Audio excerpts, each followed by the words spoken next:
The intelligence community has said clearly that these 5 are not a threat to the homeland. Well, that was Defense Secretary Chuck Hagel hours ago in the first public hearing on the prisoner swap that freed American soldier Bo Bergdahl in exchange for 5 top Taliban commanders. Secretary Hagel repeating a line we've heard a lot in the last 10 days. I wouldn't be doing it if I thought that it was contrary to American national security. These 5 guys are not a threat to the United States. I'm glad to get rid of these 5 people, send them back to Qatar. I'm not telling you that they don't have some ability at some point to go back and get involved, but they also have an ability to get killed doing that. Joining us now, Republican Senator Ted Cruz of the state of Texas. Senator, good to see you tonight. And so your response, I mean, you've got the president, the Senate Majority Leader, the presumptive Democratic nominee, Hillary Clinton, the Secretary of State, all saying, assuring the American people that these 5 guys do not pose a legitimate threat to America. Well, Megan, that is stunning to see, because what we've seen happen here is the President of the United States has negotiated with terrorists to release 5 senior Taliban terrorists. And what they're saying, they're all reading the Democratic Party talking points, but what they're saying is not backed up by the facts. All 5 of these were senior members of the Taliban, which was intertwined with al-Qaeda, whom I know no one needs reminding, on September 11th, 2001, murdered nearly 3,000 people on the American homeland. And these terrorists, our young men and women, our soldiers, went and expended blood and treasure to capture these five senior terrorists. They were high priority targets. We captured them.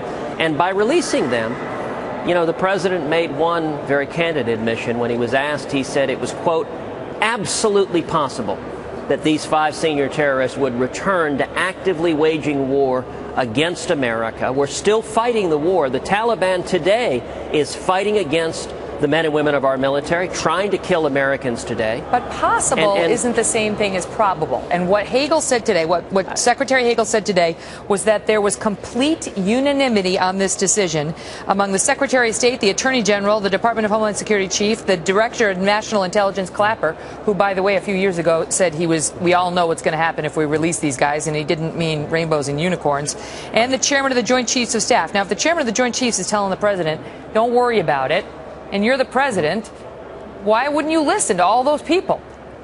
Listen, number one, this was a decision that was made at the political level. We know that the commanding generals, we know that the senior military leaders, other than the top political players, were not involved in this decision.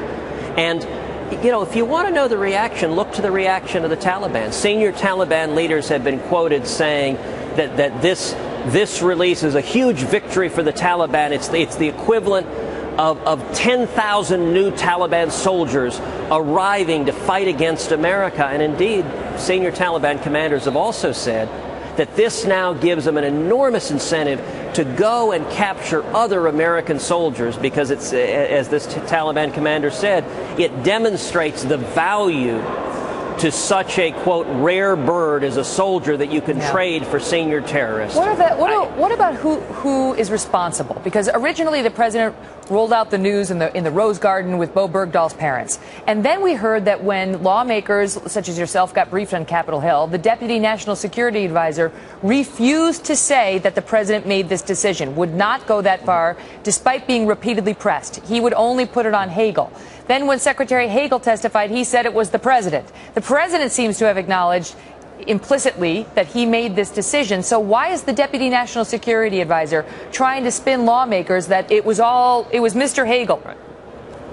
Well, because unfortunately national security in the Obama administration far too often has been treated as a matter of partisan politics. Look, these are the same people that in Benghazi focused all on this story about a silly internet video rather than the fact that terrorists attacked and murdered 4 Americans, including the first U.S. ambassador killed in duty since 1979. It's all politics all the time, whether it's President Obama or Hillary Clinton. As a political matter, but let me ask this, Senator, as a political matter, I mean, God forbid these 5 Taliban commanders actually do kill additional Americans, either service personnel or others. But as a political matter, it's not like Hillary Clinton sitting there doesn't realize that's a possibility, or President Obama doesn't realize that's a possibility. How can they be so explicit about the fact that it's not going to happen?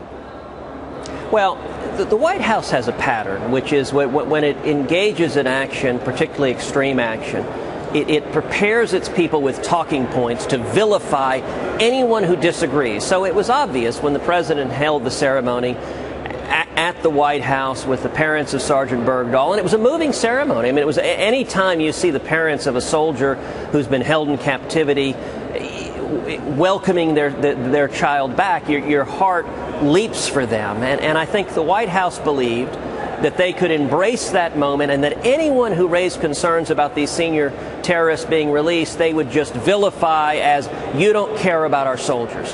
What they didn't count on was that so many of the soldiers who served with Sergeant Bergdahl decided they had to speak up and speak out against this deal. And they didn't count on the American people understanding, yes, we should always stand with our soldiers. We should never leave a man behind. And indeed, maybe we should have gone in with military force to rescue Sergeant Bergdahl. But it doesn't mean we should release senior terrorists who could attack or murder other Americans. Yeah. And indeed, one question, was the price too high? That's what they're asking. Two other things I want to get to with you quickly. Yeah. We've been talking tonight about the immigration situation along the southern border. Of course, you're from Texas, and this has been described even by the president as a humanitarian crisis.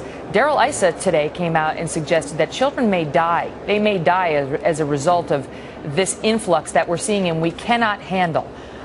What do you believe should be done with the now, upwards of 90,000 children expected to cross the border in a year where we were expecting 6,500? Well, Megan, this is a humanitarian crisis, and it is the direct result of President Obama's lawlessness and unwillingness to enforce the law. In 2011, there were roughly 6,000 unaccompanied minors who came across the border. This year, it is expected there will be roughly 90,000. Next year, they're projecting up to 145,000. And it's important to understand what caused this. This was caused by, in the summer of 2015, President Obama unilaterally and illegally granting amnesty to some 800,000 people who were here illegally who came as children. And what that has prompted is parents throughout Central and South America giving their young children, handing them over to the smugglers. And it's worth emphasizing, Megan, these are transnational global criminal cartels, and parents are giving them teenage girls, teenage boys. These girls are subject to physical assault, to sexual assault, to being sold into prostitution. It is horrific, and it's because the president won't enforce the law. And our hearts should be breaking. And the answer is to start enforcing the law. Get back to when we were enforcing the law and you didn't see unaccompanied minors coming over in these massive numbers. So they don't think it's going to. I've got to ask you this before I let you go. So you had dual citizenship, Canadian and United States, and you've decided to date us exclusively. So that's nice to hear. Why'd you do that, and does this mean you're going to run for president? Well, as you know, I was born in Canada. My mother was an American citizen by birth, and so under U.S. law, I'm a U.S. citizen by birth. I had been told as a child that I did not have Canadian citizenship because I had to affirmatively claim it. I discovered in the last year that was incorrect, that in fact I had both, and so when I was made aware of that, it struck me that serving as a U.S. Senator, representing 26 million Texans, that I should be an American and only an American. So I made the decision to renounce my Canadian citizenship, and that has been happened. That has happened now. Now, suddenly you started to really enjoy lacrosse and ice hockey, and you said, why? Oh, I'm Canadian. Well, we're glad that you've come over exclusively. Thanks for being here, Senator. Well, and I've lived almost my whole life here, and I love America, and so I'm glad to be only an American. All right. Good to see you.